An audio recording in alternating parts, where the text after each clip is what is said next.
If you're a real estate investor and are wondering how to raise and leverage private money to make more profit on every deal, then you're in the right place. On Raising Private Money, we'll speak with new and seasoned investors to dissect their deals and extract the best tips and strategies to help you get the money, because the money comes first. Now here's your host, Jay Conner. Wherever you are and wherever you are listening, thank you so much for making us a part of your day. We've got an awesome episode today with Jay Conner.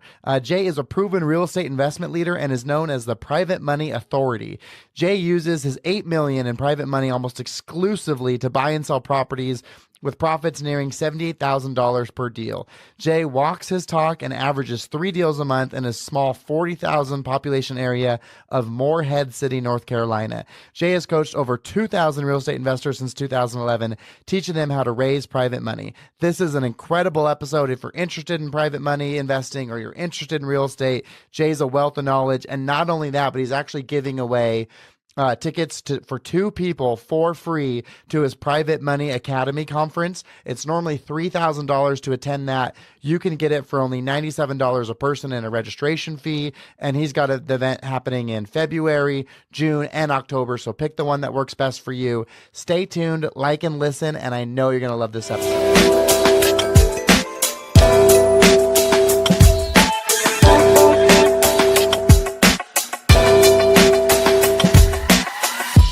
Back to another episode of Winning the Moment. I've got a special guest with me today. This is our first time connecting, which is fun. I love it when that happens. His name is Jay Conner, and he is the Private Money Authority. Jay, thanks for being here with us today.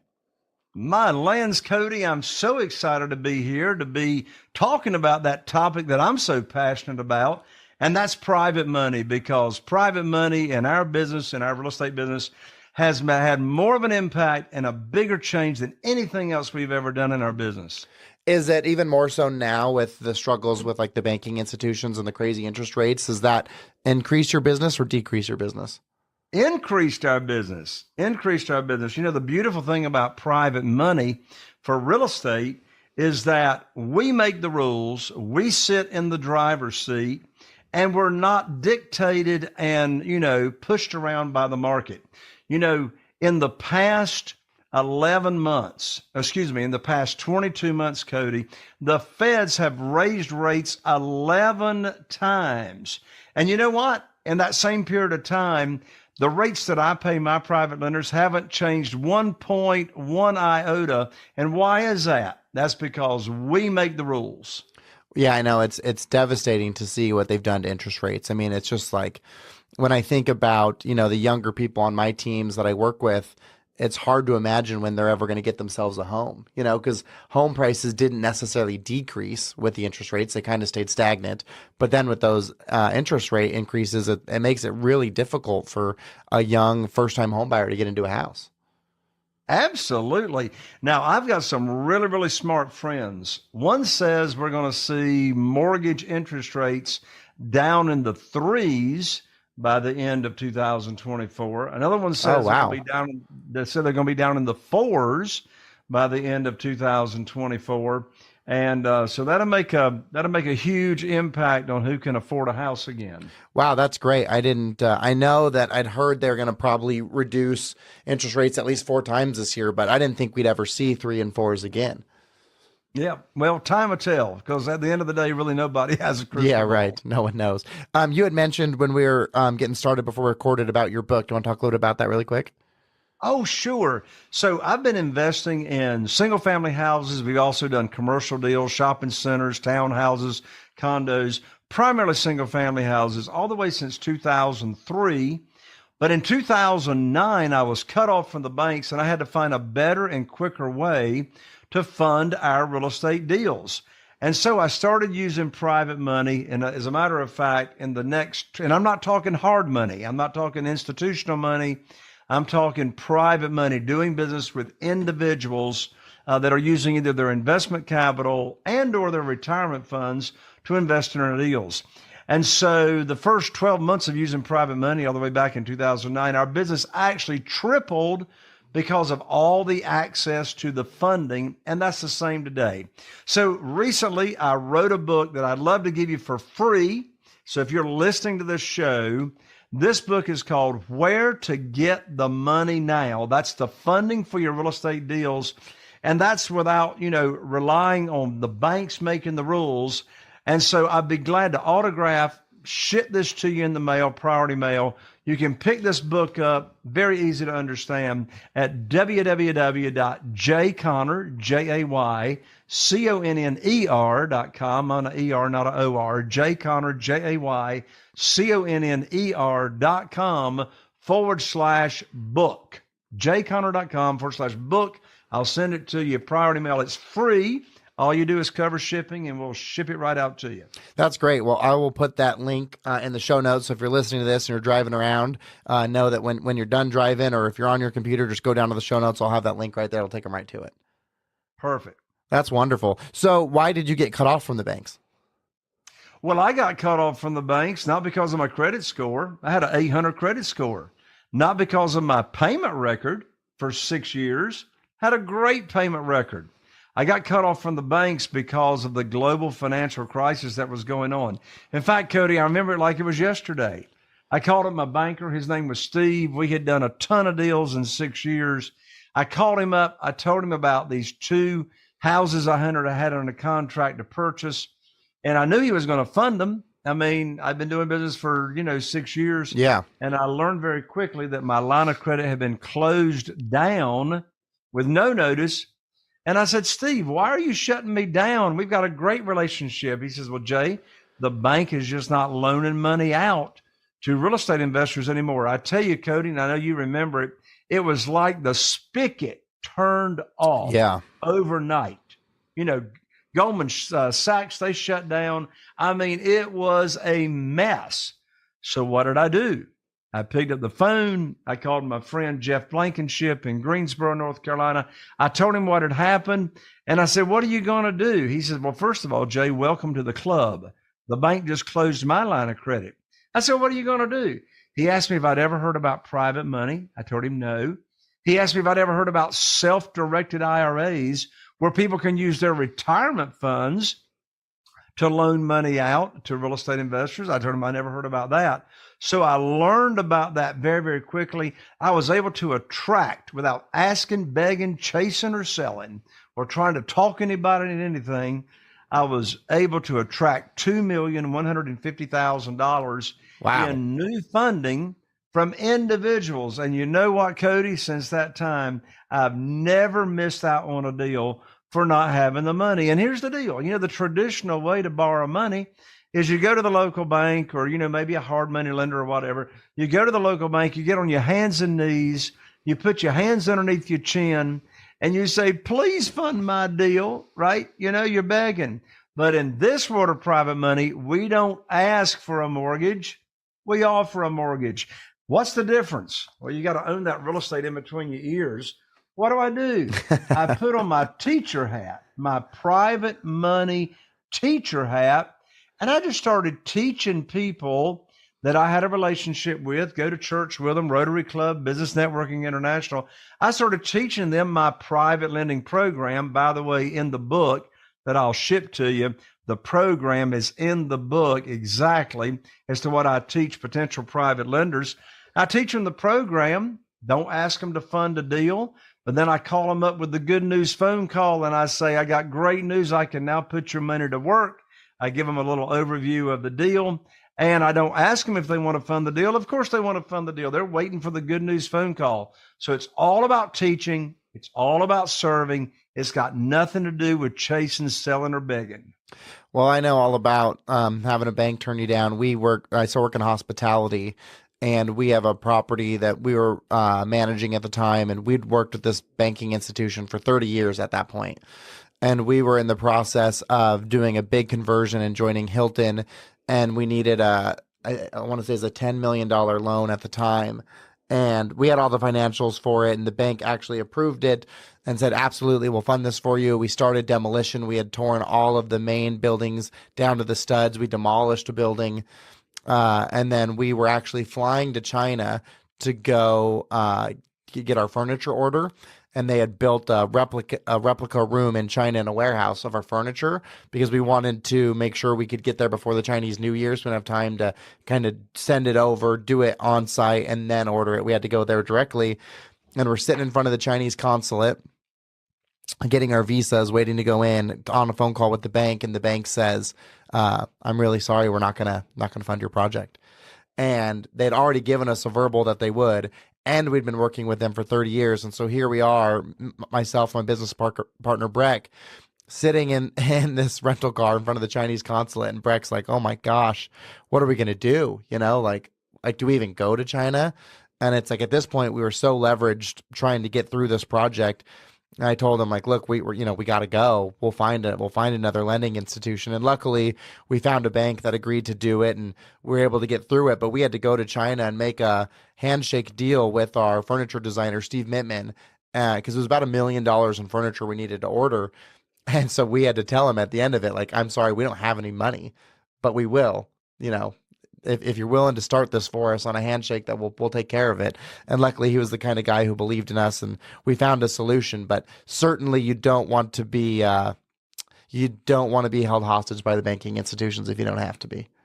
Absolutely. When you're making the rules and, you're putting the deal together, then, you don't have to be at the mercy of somebody else that's making the rules.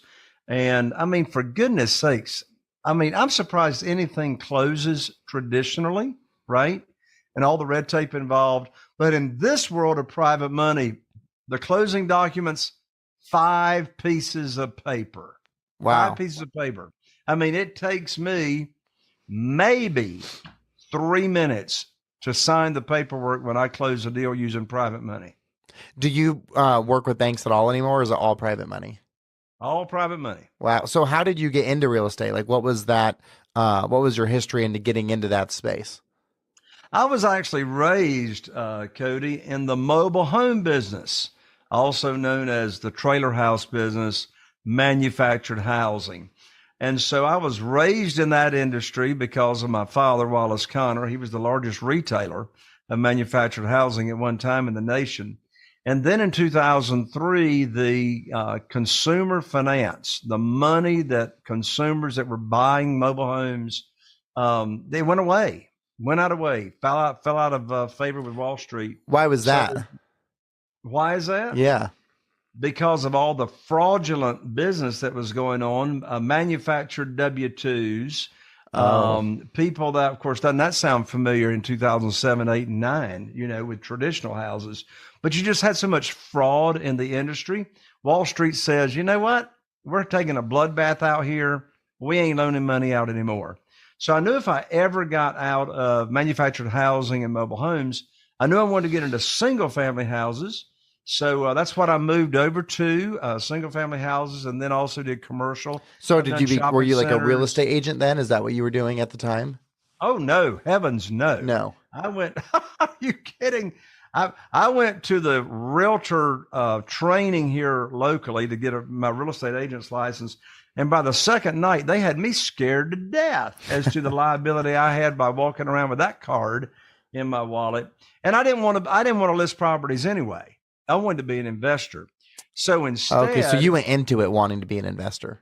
Oh, absolutely. Gotcha. Yeah. So, the relationships that I have with my realtors and real estate agents are very, very valuable, but I let them do what they do best. They pull my comps. They tell me my values. When I have a property ready to list that they did research on, they're going to get the listing. So I let the realtors do what the realtors do, and I do what I do. So when you started then, like when you left that mobile home business and went into real estate investing, were you like flipping houses, like finding houses that need improvements and that you could do that and then resell them for a higher price? Or what was your investment strategy in the beginning? That's how I started out. I just Flipping. wanted to flip. Yeah. And then as time went on, I learned some other strategies about how I could buy and sell on lease purchase or selling on rent to own, to where the renters were responsible for the repairs instead of me being responsible for repairs. And I would actually help them get in credit repair and help them get ready for a mortgage. And so I've done a ton of those deals as well. But primarily, as far as single family houses go, ever since 2003, most of them have been flips. Okay. So, and is that still what you're doing today then, is flipping them? Primarily today in this market. Oh, my lands. It's just unbelievable, the profits. Our average profit right now per deal, per house in our small area of only 40,000 people is $78,000 profit per flip that we're doing. I don't say that to brag, but I do share that to let the message be known. You don't have to be in a large market to make a lot of money, as long as you know how to find the deals and you've got the funding lined up to where you can close quickly without, I mean, in fact, I just went under contract yesterday on a house here on Arundel Street in Morehead City, North Carolina. And I had a competitor that offered more money than I did, but I got it under contract because I could close in 7 days. That's a big, you'll get more offers accepted by being able to close quickly with private money. It gives you a great big hedge. And in most of those deals that you're doing in that Morehead City area then? Do you guys venture out of that at all? Eastern North Carolina, primarily right here in 2 counties. Okay. Wow, that's amazing. So, and then are the people, so when you flip it, then you're listing it, the buyers of those properties, they're using traditional financing, or are you financing the buyers too sometimes? No. If I list it, then, they're using traditional financing. But I'll tell you, in addition to that, Cody, I've never seen ever so many cash buyers. I mean, listed in the multiple listing service, and they got the cash. So, mortgage rates have gone crazy, in the last year or two. But here in our area, cash buyers. I don't know where they're getting it from, but I'm glad they're bringing it. We've got a lot of that too. If you don't have cash, you'll have a real hard time getting a home in the area that I live in, unless you're at like, $1 million plus. What's the median house range for the houses? Like when you're making $78,000 a deal, what's that house going for? $325,000. Okay. Wow. And what does that usually consist of? Like, is it 1,500 square feet, 3,000 square feet? What's the average house that you guys are doing? Yeah, I mean, your average house for $325,000 is going to be in that 1,500, 1,600, maybe 1,700 square feet. So the range, you see, we're here on the mainland and we got the beach right across the high-rise bridge. So you got resort properties. You're not going to get anything over there hardly anymore these days for $800,000 or $900,000. Gotcha. After repaired value. But here on the mainland, not over on the beach, then, you're going to be talking $325,000, for that, ranch. Got it. And then, so one thing I was curious about too, looking like getting ready for this podcast with you, is one of the things you said that you could talk to me about was how to buy properties without using your own money. And that certainly sounds interesting to me. So I'd love to hear more about that. Well, there's lots of ways to buy properties using none of your own money. First of all, let's talk about private money. How in the world do you use private money to not have any of your own money in the deal? And you go along and you grow up hearing people say, well, you can't borrow money without skin in the game. You got to have your own skin in the game. Well, let me tell you what the skin in the game is in this world of private money. The skin in the game is the equity cushion that you're giving the private lender. So let me boil this down for you. Private money. I always bring home a big check when I buy and take none of my own money to the closing table. And they say, Jay, how in the world do you do that? Well, here's the formula. First of all, I don't borrow more than 75% of the after repaired value. I didn't say 75% of the purchase price. I said 75% of the after repaired value. So here's sort of a little checkpoint. If you can't bring home a check from the closing table when you buy and take none of your own money to the table, you shouldn't do the deal. Now I'm talking about a deal that is a rehab. So let's just use some real numbers here. I'm going to use my phone right here to run the numbers. So this deal that I just went under contract on yesterday because I could close quickly. Well, let's run the numbers. The after repaired value is $550,000. And are you getting that number just from your understanding and expertise of the market? You just know, like, once we do this, once we put the improvements in this is what it's going to be worth. I do not rely on my expertise because there could have been a sale on that same street that I didn't know about last week. So I always have comps and a comparable market analysis run by my realtor that I'm doing business with before I make my offer. Got it. Right? So I want to know currently what is the after repaired value based on sold comps of houses that are already fixed up, looking absolutely beautiful. So I know this property is $550,000 based off of my realtor's research. Got it. Okay. So I got a $550,000 after repaired value. Now, let me just go ahead and run the formula for you as to my maximum offer on this house. So when you're paying cash with private money, you cannot let your emotions dictate what you're going to offer. The math always makes the offer. Yeah, that makes sense. Math dictates that. So I'm buying it for $550,000. Excuse me. The after repaired value is $550,000. I'm buying it for $325,000. Okay, that's my purchase price, $325,000.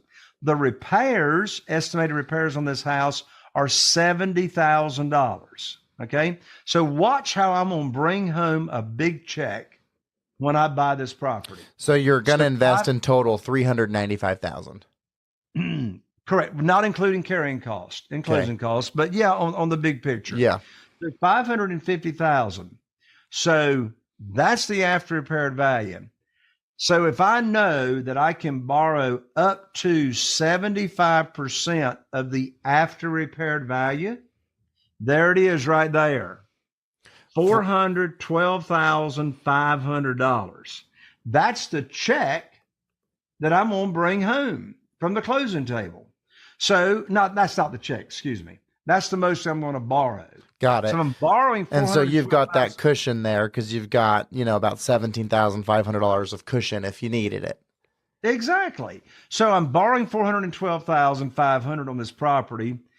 The seller is going to get $325,000. So I'm bringing home a check of $87,500 from the closing table that I'm taking and putting in my company account. And as you just said, Cody, I've got a little cushion there over and beyond $17,000, over and beyond what the rehab is budgeted to be. So again, there's my check and balance. If I can't bring home this big check, then I shouldn't do the deal. Now, let's be totally transparent and make sure everybody's understanding what I'm saying. This formula is not going to work unless you're buying at a discount, paying all cash, right? Yeah. Now let's contrast private money to say buying creatively, subject to the existing note, right? But if I'm buying subject to the existing note, which means the seller of that house is agreeing for you, the buyer, to make their payments for them. You're not assuming the loan. You're just agreeing to make their payments. They're giving you ownership. Well, my lands, how is that a no down payment purchase? Well, in that example, you're actually leveraging the current mortgage that is in place, and down payment, you don't have to bring any down payment to the table unless the seller is requiring more than what is owed on the property. So if you are buying for more than what is owed on the property, then that money you'd have to bring to the closing table will go to the seller. However, you can use private money in second position and still buy creatively with seller financing or subject to the existing note and use your private money instead of pulling any cash out of your pocket. So let's go back to this one deal really quick. So you've got after improvement value of $550, you bought for $325, anticipating about $70,000 in rehab, which is $395. You're pulling out $412,500, so you've got about $87,000 at closing, $17,000 buffer-ish on your improvement cost. So if you sell the house for the $550, Now, of course, this is not figuring in interest, closing costs, any of that, but you're at about 137,500 in profit on that deal, assuming all things work out, right? Yeah. So let's run that just to double check. So I'm selling it for 550, and I spent 70,000 on repairs, and that's if Murphy doesn't show up, right? And Murphy always shows up, right? And I paid 325 for it, right? Yeah. So now I'm down to 155. Now my realtor fee that I pay is 5%. Okay. So run that real quick for me, Cody. What's 5% of 300? Of 550? It's gonna be $27,000. 27,500. Yeah. So if you take so minus 27.5, then you're at 110. So I'm down to 127,500. Well, what's got to come out of that? Carrying cost, private lender interest, utility bill, insurance, taxes, cutting the grass, right? Yeah. So all that over a 6-month period. Well, I pay 8%. So that's per year to my private lender. So 8% of 325 is like 25,000, but I'm only using it for 6 months. So my interest to my lender is going to be like $12,000. So let's double it. Let's say the carrying cost was even $20,000, which it's not going to be. I'm still profiting over $100,000 on this example. And so in that example, so you didn't use your money because you got private investors that have a pool of funds, and you use those funds to execute this deal. And then what those investors are getting out of it is an 8% return. That's it. And so they don't care how much you make on the house. They're not sharing in that. They're only just getting the 8%. Correct. I don't do any private equity. I don't do any joint venture. I pay my private lenders. I got 47 private lenders right now from all over that are loaning money on our deals, and they're getting a straight 8% based on the time they've got the money loaned out. Okay. And is there a reason that none of those private investors want to work with you in any other capacity? Is it just because you don't offer it? Well, first of all, I don't offer it. I've only had one private lender all the way since 2009 that called me up. He says, Jay, I'm loving the private lending program. I've enjoyed it, but I don't want to do business with you like that anymore. I want to get part of the action. I want to get part of the profit. I want to share in the profits. And I said, man, I appreciate you bringing up this conversation, but here's the deal. First of all, too many cooks in the kitchen burns the toast. I do what I do best. My private lenders do what they do best, which is lay in bed, sleep at night, and make money. So I said to my private lender, if you want to share in the profits, then you need to go out and do your own deals. You need to find your own deals. You need to negotiate your own deals. You need to oversee contractors. You need to deal with the problems that come up with repairs. And you just need to go be a real estate investor if that's what you want to do. What do you think he did? He said, okay, I'll be a private lender. Okay. So then what is, you said you have 45 lenders, private lenders out there? 47. So what's the minimum investment someone can make to be in that program? 50,000. 50,000. Okay. And then is there an amount of time that they have to leave that money in there? Well, that's a great question. So the amount of time they leave the money in it is for the length of time that the deal needs it. But what's in the promissory note? So the length of the note is 2 years, but we can cash out early with no penalty. And so typically on a flip, we're going to cash out these days within that 6 to 9 month period, depending on the, scope of the flip and the repairs. But as an incentive to my private lenders to do business with us, I give them a minimum of a 6-month return. So you see, I'm paying 8% a year, right? Yeah. But if I don't use the money for the entire year, how am I taking care of them? Well, there's a couple of different ways. First of all, I give them a minimum of 6 months. So let's say in the unlikely event, I did a flip in 3 or 4 months. I'm still going to pay them 6 months worth of interest. So if I'm paying them 6 months worth of interest, they didn't make 8%. They made 4% on their loan amount because they were only I was only using it for half a year. However, here's a big rider downer. Okay. In the promissory note, I also mentioned that we can substitute the collateral in the event we cash out prior to the note coming due. Now, the private lender has to approve that, but I do this all the time, substitution of collateral. Let's say I've got a private lender that's got a note on a deal and I cash out that piece of real estate. If I've got another piece of real estate I'm buying or I'm getting ready to rehab and it's got the equity cushion available in it, I will move their note over to a different property. That's why it's called substituting the collateral. How do you do that? Simple. You send your real estate attorney an email that says, I want to substitute the collateral and move XYZ note and collateralize it by this property over there. Then your real estate attorney will draw up what's called a loan modification. Your private lender will sign that, and now you've substituted the collateral. Your private lender is happy because their note stayed in play and they didn't lose out on making any money.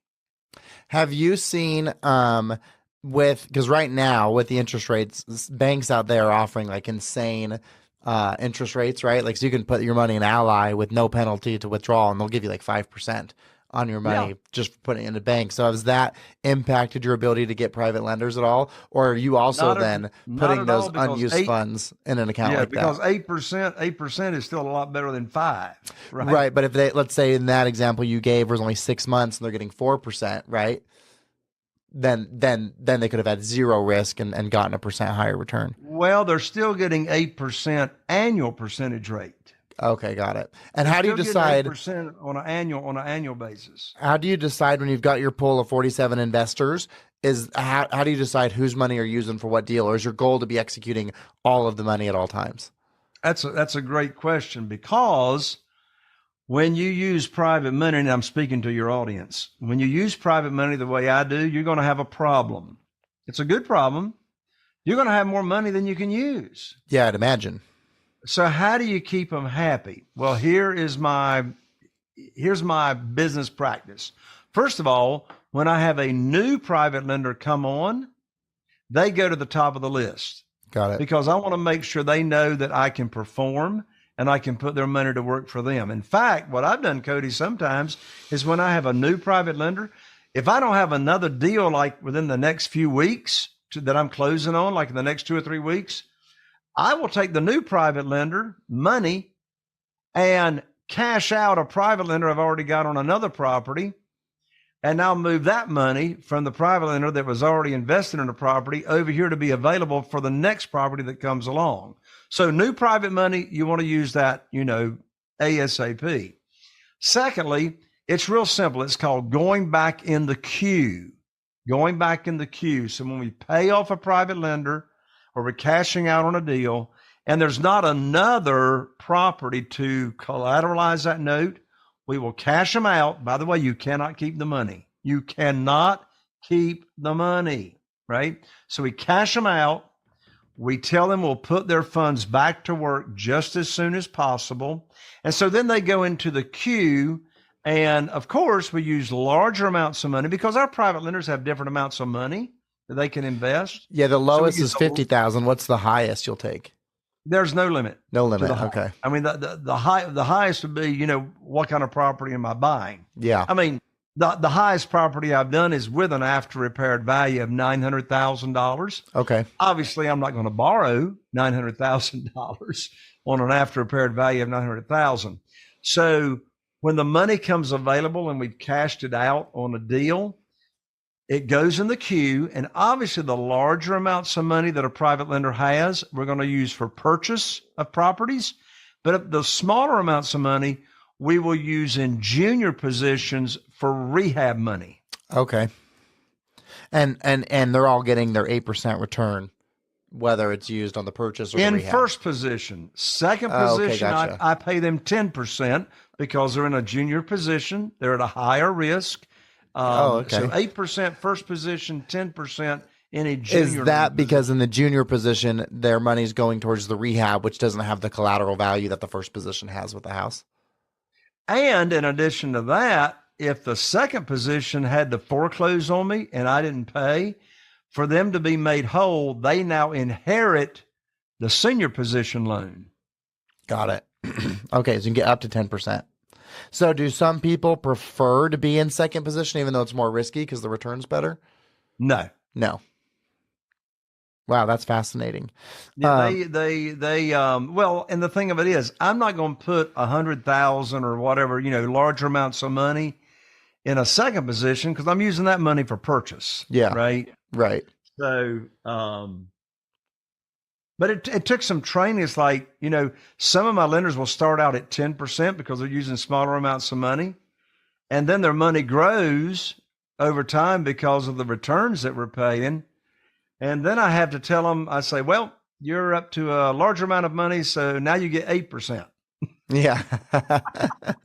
And then, so another question that kind of just leads into what you've explained here is one other topic that you have is how you can get 3 big checks with every real estate deal. So you've probably touched on it a little bit, but just clarify that maybe for the listeners. Sure. So how do you get multiple checks? I mean, who else wants to get paid to buy properties, right? So multiple checks on every transaction. First of all, you're going to get your first big check when you buy. When you buy a property, you bring home a big check when you're using private money without taking any of your own money to the closing table. If that doesn't make sense, it's right here in the book. Well, and would that first check be the 87,000 in that? Exactly. And how is that? Because you're borrowing more than you need to buy. Yeah. Right. It's that simple. Now, when do you get another check?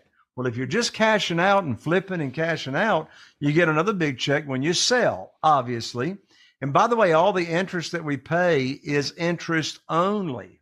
And you know what? When you're doing a flip, you can just let the interest accrue. You don't have to make monthly payments to the private lender unless they're like needing payments to live off of. You can just let the interest accrue and cash out, when you finish that flip. So you're going to get another big check when you cash out. And that is the difference between what you sell the property for and what you still owe the private lender, right? So yeah. The big check when you sell. In the middle of that transaction, which I've done a lot of, if you sell on rent to own or lease purchase and you're still owning the property, well, you're going to get another check in the middle of the deal by receiving a large non-refundable lease option deposit. The legal term is actually an option fee that would be applied to their purchase price. So you can get a big check when you buy. If you sell on rent to own, you can get a large non-refundable option fee. And then when you cash out, you can get a third check. And when you're doing these deals, do most of your investors prefer to just wait and let the interest accrue, I'd imagine? It's half and half. We've got some elderly private lenders that actually are living off of the monthly interest. Got it. Right? In fact, we've received thank you notes from our private lenders about how we have changed their retirement years because of us paying the 8% interest. So, instead of having their money in the stock market or, in the local bank in a CD, they've got it with us. So I let the private lender determine how often they want to get payments. Well, and if your money's in the stocks, to live off of, I'm sorry. If your money's in stocks, you don't really want to be drawing out because if you're drawing out at the wrong time, that can have a compound effect on you, right? And so, absolutely, this is a more secure way of doing it. Absolutely. How many deals on average are you guys doing a year? So right now we're doing about 25 deals a year, and that's been the average since 2009. We do 2 to 3 a month. Average profits, as I said, right now are $78,000 per deal. And to be a private lender, I'd imagine this is in your book, but to be a private lender, are there any like regulations or certifications or licensing that you have to be a private lender? Don't need any special licensing or certifications to borrow private money or to be a private lender, and here's why. Private money is not regulated by the commissioner of banks in your local state. In fact, I got private lenders in 10 different states. And so we are not an institution, and the private lenders are individuals. They're not regulated by the commissioner of banks. So it's simply a one-on-one transaction between the private lender and the operator or the real estate investor. Of your 47 investors that you have, do you know all of them personally, or how did you grow that client base that you have? Yeah, so I started with everybody me knowing personally, either going to church together, in my cell phone, at Business Networking International, at the Rotary Club, Chamber of Commerce. We knew each other with some kind of connection. But quickly, Private lenders can't keep their mouth shut. They tell their family and friends about these high rates of return they're getting. So quickly, here come the referrals of other people that I did not know that my current private lenders are referring to me. So all of my private lenders, I either knew or I have been introduced to them by a current private lender. And what's your longest tenured client who's had money with you for the longest amount of time, and how long is that? All the way back to 2009. They've kept it with you all that time.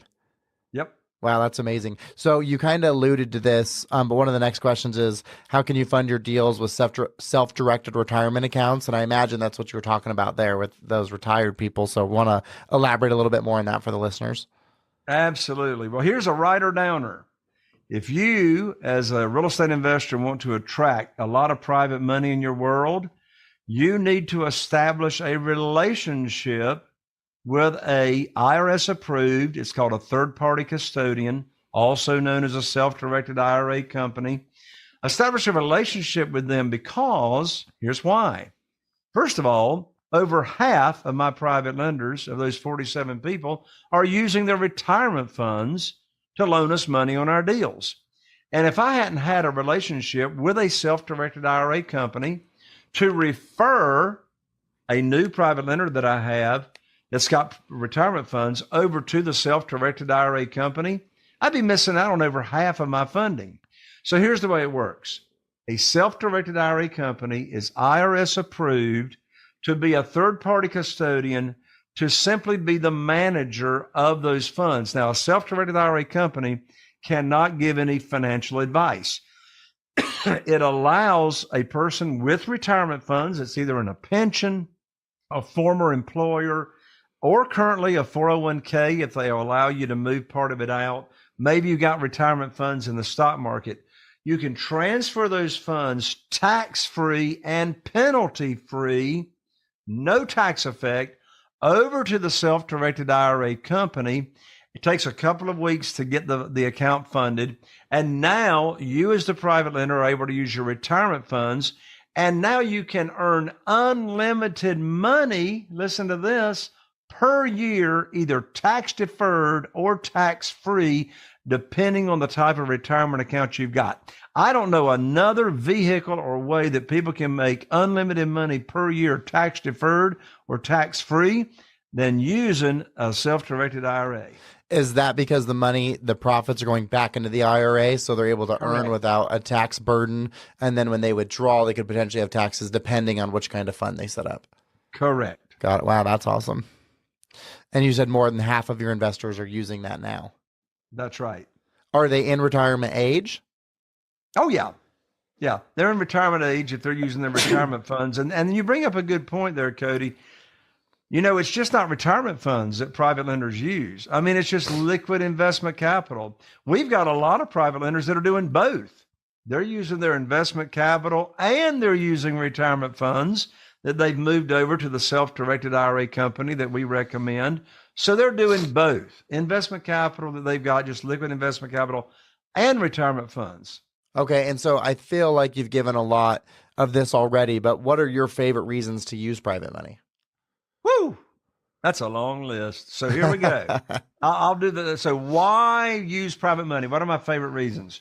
Well, number one, you make the rules. You're not going to the bank or the hard money lender and, begging, pleading, selling, persuading. It's the opposite of that. What are you doing? You're putting on your private lender teacher hat and you are teaching the program. Now, the program is all here in the book, laid out for you to teach potential private lenders. So number one, I love it because you make the rules. I mean, who would not want to make the rules in your business? Number two, I receive multiple checks on every deal, which I just explained. Talk about fixing your cash flow when you don't have to bring money to the closing table, right?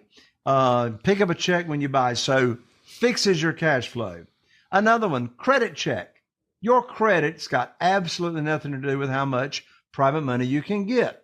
Why is that? Because private money is a collateral loan.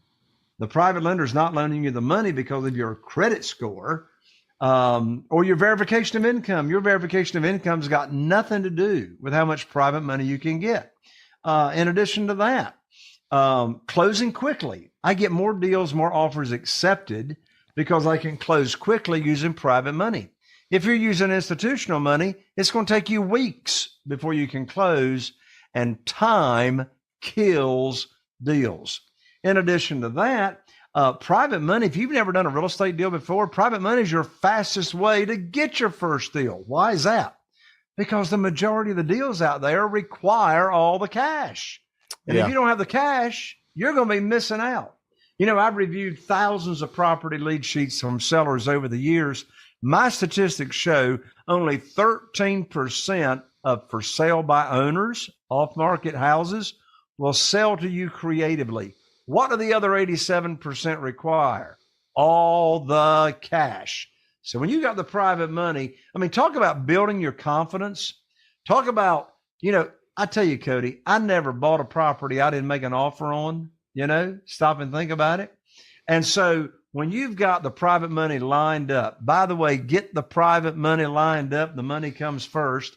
When you got the private money lined up, think about how many more offers and how much more confident you're going to be in making the offers, knowing that you can close quickly. Yeah, of course. It's completely different. I know that people are losing houses left and right if they don't have money for themselves and they're going up against people who have cash. They're always going to take the cash offer. Now, some of your audience, I'm sure, Cody, may be wholesalers. And if you're a wholesaler, you may be thinking, I don't need private money. You're right. If you're just going to wholesale a deal and get an assignment fee, you don't need any private money.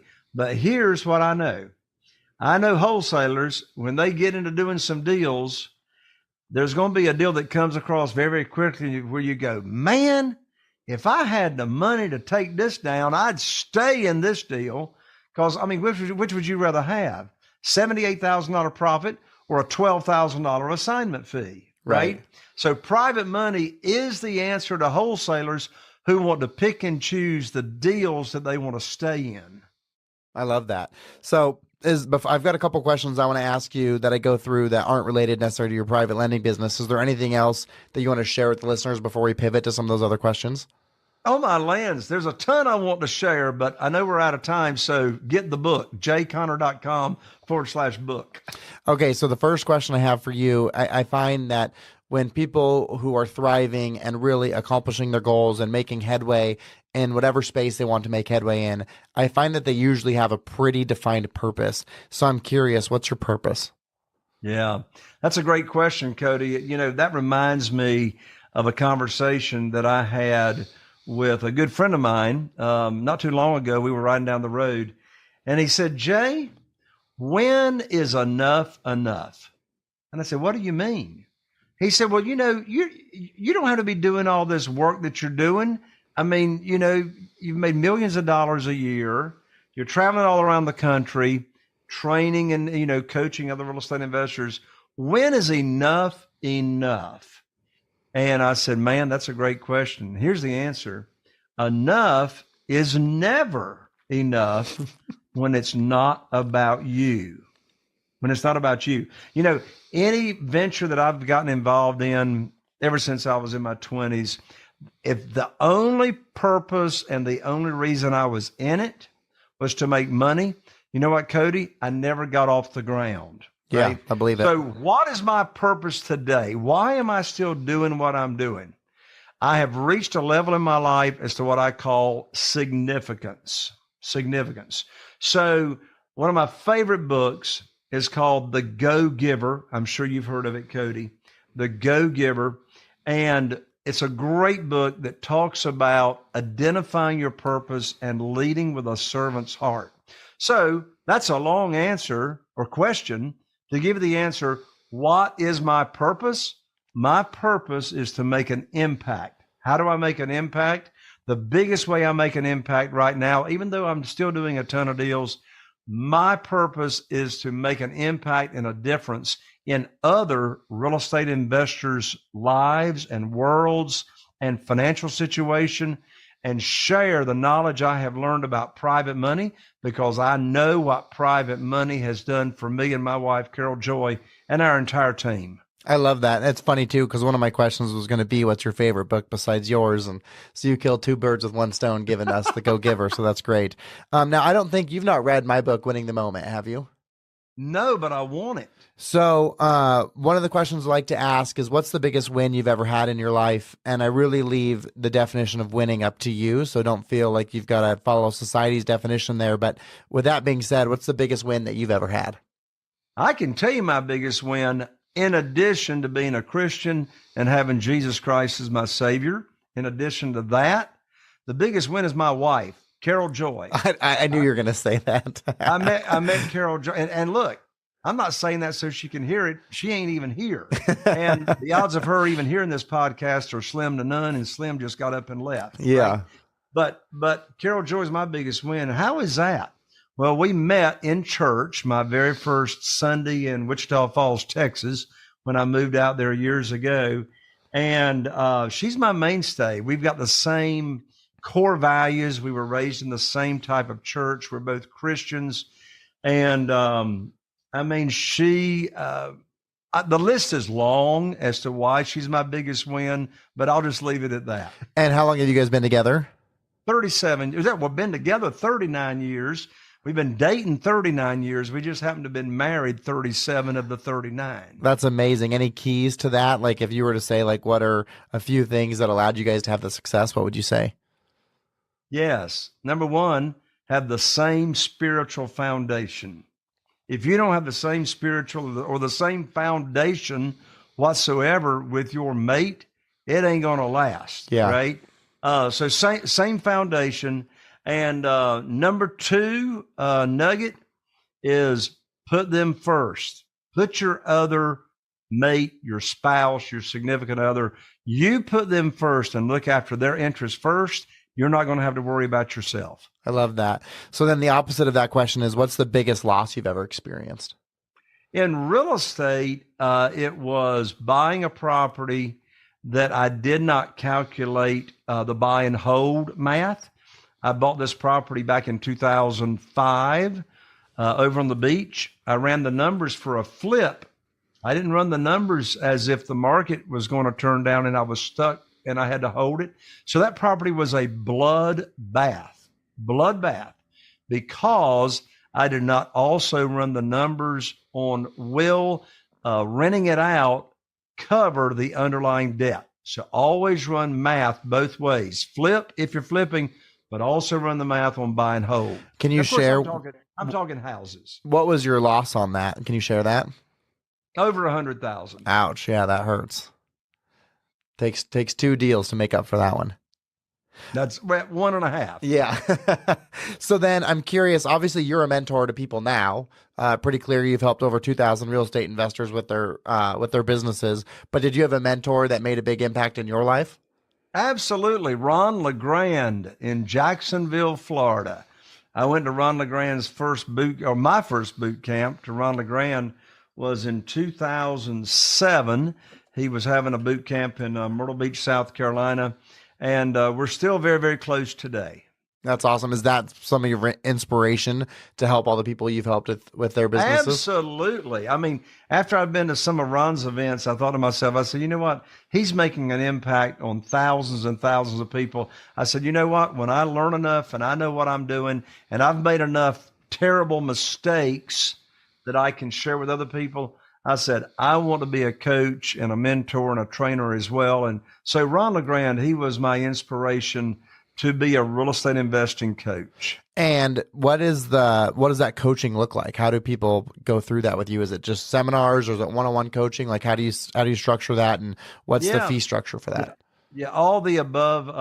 We have one-on-one coaching, we have online coaching, we have group coaching, and we have live events. And I hadn't planned on doing this, Cody, but I just guess I will. I don't know why. Maybe it's a message from above. But anyway, I have a live event that I do only 3 times a year. It's called the Private Money Academy Conference. It's in person here in Eastern North Carolina. And it's a $3,000 event, which gets two tickets.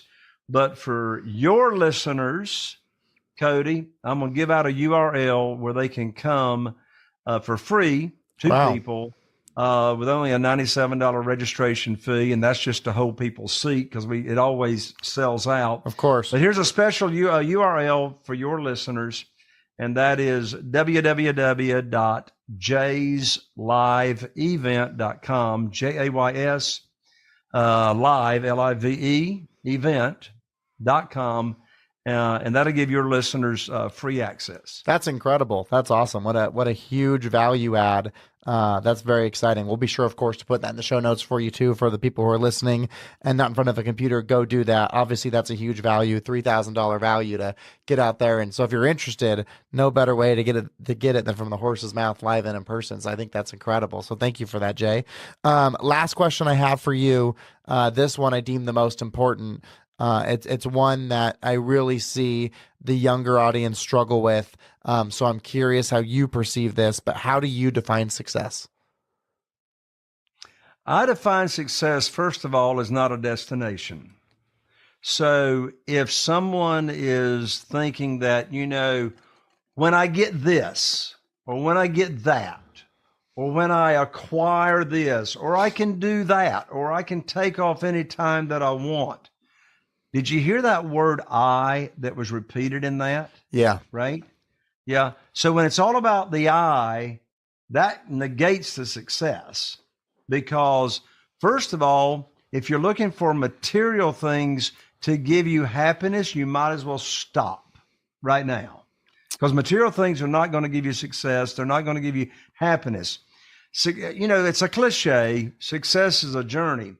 Now, success in one definition is, okay, what am I successful at? Well, you can be successful at achieving any goal. But when someone asks the question, what's your definition of success? What's really being asked, in my opinion, is what's your definition of happiness and joy? Yeah. So that's really all we want. Yeah. That's all we want in life. We don't want success. That's so vague. What we want is joy and happiness. And I can tell you the definition of joy and happiness. The definition of joy and happiness is being able to do what you want to do, when you want to do it, with whom you want to do it, for how long you want to do it, because you can make an impact and a difference in other people's lives. That's it. I absolutely love that. I even have in my book, Stop Looking for All Be Happy Win Moments, because when you predicate your happiness on a future event, then you're failing to be present. And the only thing that's real and the only thing that matters is right now. So you better have your goals based on what you're actually living versus where you've been in the past or where you think you're headed in the future. That's so true, Cody. And I can't wait to read your book.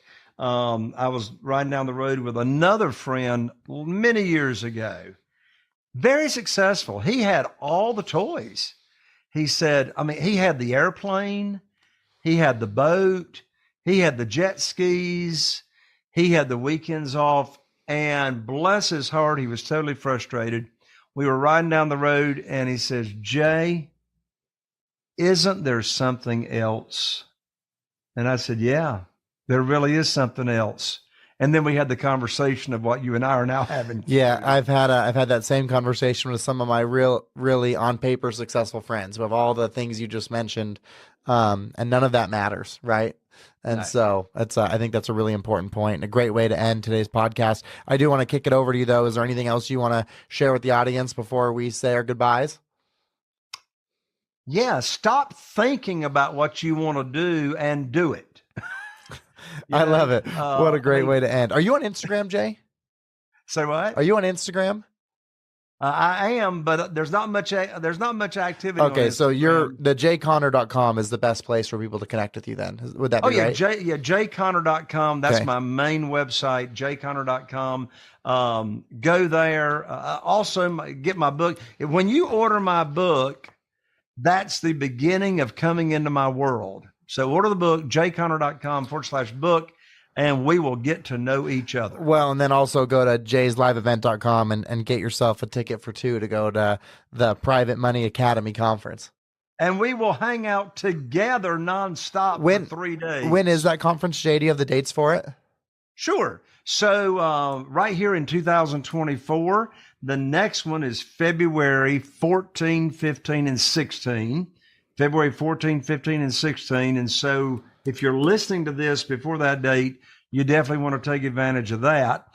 The next one is going to be in June. By the way, all these are here in Eastern North Carolina. The next one is here in June, and the dates for that are June. Let me pull it up here. June. Well, I thought I had it here. Bear with me a second. Yeah, here it is. June 12, 13, and 14. June 12, 13, and 14. And then the next one here towards the end of the year is going to be in October, and that's October 23, 24, and 25. Okay, well, that is awesome. Jay, it's been a real pleasure, just a wealth of knowledge, all topics that I was not familiar with, so that was super fun. I'm sure the audience loved it, and maybe we'll get some new private money investors out of this. So thank you so much for the time, and have a happy new year. Cody, thank you so much. God bless you.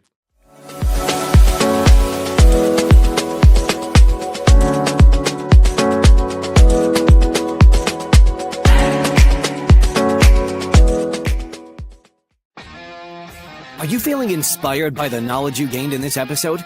Then head over to jconner.com/moneyguide. That's jconner.com/moneyguide and download your free guide that shares 7 reasons why private money will skyrocket your real estate investing business right now. Again, that's jconner.com/moneyguide to get your free guide. We'll see you next time on Raising Private Money with Jay Conner.